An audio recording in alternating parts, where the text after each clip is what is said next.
Hello, ladies and gentlemen. Today we are test driving a 2024 Toyota Grand Highlander Platinum with the Hybrid Max Powertrain. And I'll just come right out and say it right out of the gate. This car is much better to drive than it has any right to be. We are talking about a hybrid Toyota sport utility vehicle with a third row seat and a 5,000-pound towing capacity. And this car handles much better than you would expect it to. The power numbers for the Hybrid Max Powertrain are very impressive. A combined horsepower rating of 362 and 400 combined torque. So the fact that it's fast in a straight line is not surprising given those numbers, but the powertrain certainly feels every bit of 362 horsepower and 400 torque. It's certainly not overrated by any stretch of the imagination, but it's the handling. Very well controlled body motions. The steering is accurate. It doesn't have a whole lot of feel because, well, no modern car really does anymore now that everyone's switched to electric. Uh-oh, speed kills. I better slow down. Now that everyone has switched to electric power steering, the feel is not great, but it's just so accurate and so linear. It's fantastic. Same thing with the, somehow we have a turbo 4-cylinder engine and a hybrid powertrain and linear throttle response in a Toyota, of all things. Unbelievable. This car really is fantastic to drive. And here, I'm doing little over 70 miles an hour. It's relatively refined to boot. I think that people who read car reviews or watch car videos who are just interested in a car, or a lot of you, maybe you're watching a review of a car you already bought, which a lot of my viewers seem to do, which I find somewhat strange, although whatever your reasoning, I do appreciate you watching my videos. I feel like you probably would get frustrated with, guys or girls who make YouTube videos or write articles in magazines, and we're always talking about handling and acceleration and this and that. And because I know that a lot of people in the world don't necessarily care about such things as much. But the whole reason why I'm interested enough in cars to make these videos and I spend so much time on it is because that's what I like in a car, is when it drives well, handles well, goes fast. And I'm shocked at how good this Grand Highlander is. I mean, what I was most interested in this car is to see how good it was, because I'm filming this in September of 2023. Apparently right now this is the fastest selling new car on the market. Like, it spends the least amount of time on dealer lots when they get one in stock. And honestly, I can see why. The practicality is phenomenal. This is the Platinum, so it's got a ton of equipment. It's not cheap. This one's just south of 60 grand MSRP wise, and if I know Toyota dealers, they're transacting for more than that. So, you've got to spend the money to get it, but from where I'm sitting, it's probably worth it if this is what you need and what you want. If you've bought one of these recently or you're shopping for one, put a comment below and let me know like what city you're in and how much your local dealer is trying to get over MSRP, if at all.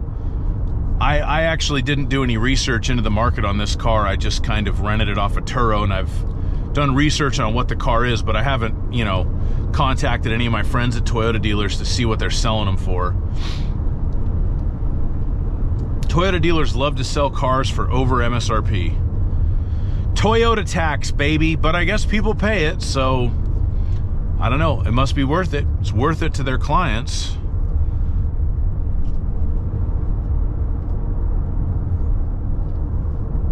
Yeah, the brake pedal is firm, and I mean, it doesn't drive like a Toyota. That's the crazier part. And it's like, when I drove the new Prius this year, I was blown away by how good that car was. And now this is the second time, like, I have to take my hat off and tip my cap to Toyota, because they're putting more effort into these cars, at least into the driving experience portion of it.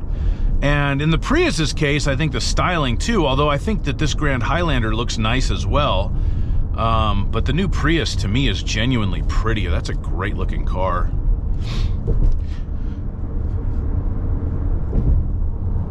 Let me do my little fun turnaround spot here.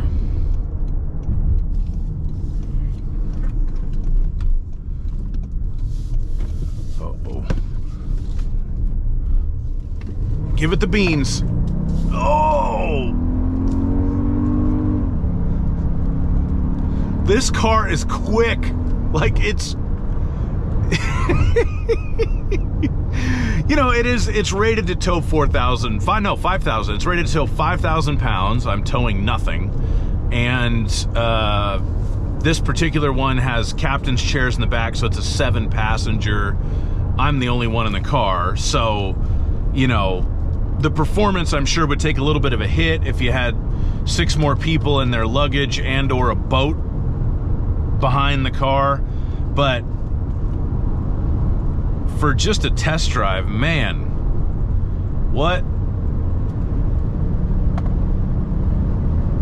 And it sounds like, I wonder if they're piping fake sound in, because the engine sounds more substantial from here than, I mean, it's got a 2.4 liter turbo gas engine and you can hear it, but yeah, I have nothing but good things to say about the driving on this car. The ride is compliant.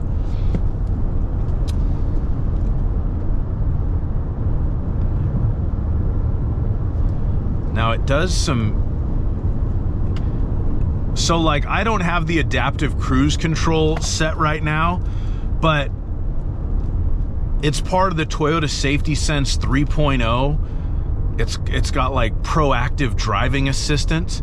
So it's almost like it always has some level of adaptive cruise control on, because it'll slow down for traffic in front of you. I've driven a couple of Toyotas now with this system, and if you're not used to it, it's a little bit unnerving.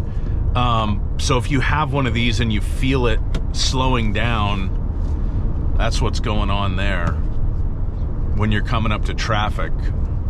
But you get used to it.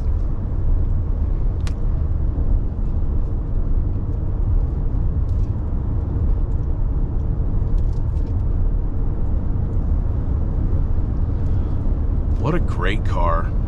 I really am shocked. Sometimes things surprise you in life, you know. I wouldn't have expected this vehicle to be anywhere near as good to drive as it is. The practicality, I would have expected. There's still a few little bits of weirdness. I find the ergonomics in Toyotas to be not the greatest in the world. Like, for some reason, the gas cap release is way down there, by my left foot, basically. When, at this point, pretty much every other modern car, you just walk up to the gas cap on the outside and push it. When the car's unlocked, it'll pop open. That's a much better way to do it, but Toyota still has a button in an awkward place. But that's a very minor complaint. No car's perfect. And the rating on this car is, I mean, overall, I'd have to give it 9 out of 10, 8.5 out of 10, maybe, if you got to pay 10 grand over window, just because then the value takes a serious hit. But if you could buy one of these for MSRP, or, you know, within $1,500 of MSRP for some kind of stupid accessory the dealer put on it or something like that, in this day and age, that does seem like a very good value to me.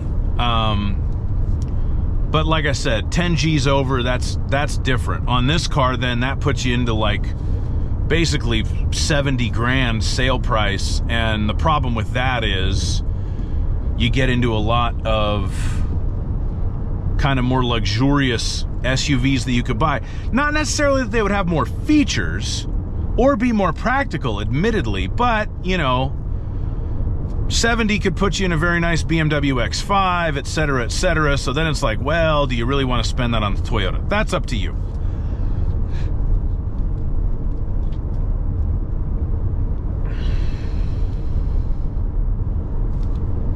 But yeah, this thing's cool.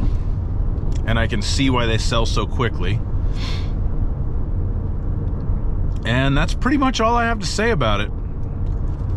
Toyota Grand Highlander Platinum with the Hybrid Max Powertrain is awesome. If you want to watch my full review on this car with features and cargo measurements and all that, there'll be a link in the description.